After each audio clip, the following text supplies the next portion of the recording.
In the middle of the ruins that used to be the town of the Airbenders, Azula sits and cries after the army of the Fire Nation destroyed the village and all Airbenders died in the process.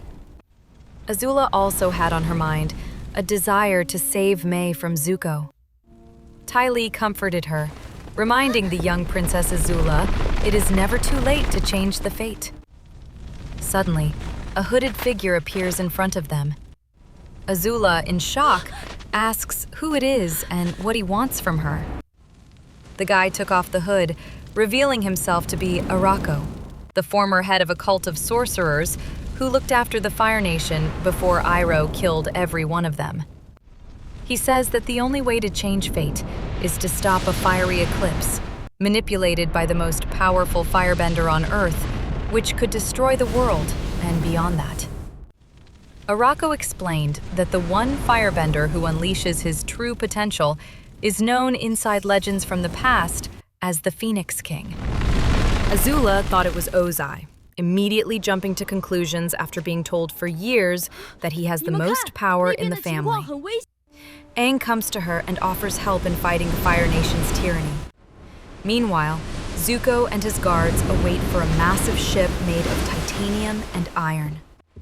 The ship arrived, and the one who came off that ship was Commander Iroh, the banished general who used to serve the Fire Nation until Azulon caught him using dark magic from the spiritual world. Iroh was the leader of a band of firebending warriors wearing golden rabbit masks. These people were known a group of mercenaries with massive amounts of power, named as a group the Phantom Order.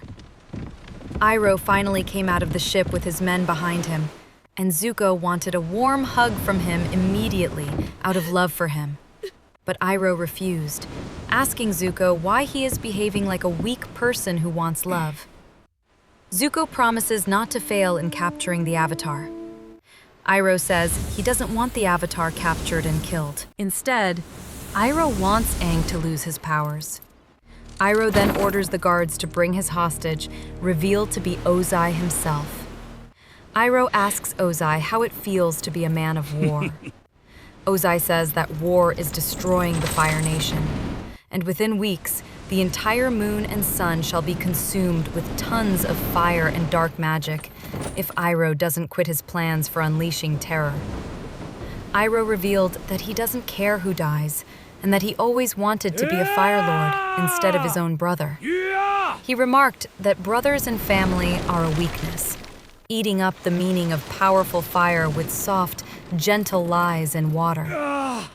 Ozai replies that family is not a weakness. An angered Iroh orders his men to light a fire up a tree. A nearby tree turns into a massive wall of fire. Ozai asks why burning a tree will be a perfect strategy, in a humorous attitude, belittling the mad Iroh. Iroh then uses bloodbending, turning Ozai into his puppet before forcing him to fly slowly and painfully in the air, eventually forcing his body to fall into the fiery tree and burn to pieces. Iroh asked Zuko to finish the search for the kid with the arrowhead, while he himself plans to go and deliver a speech back at the Fire Nation, convincing everyone that he must replace Ozai. Meanwhile, Azula and Ty Lee walk in the woods again as they follow a trail of lights.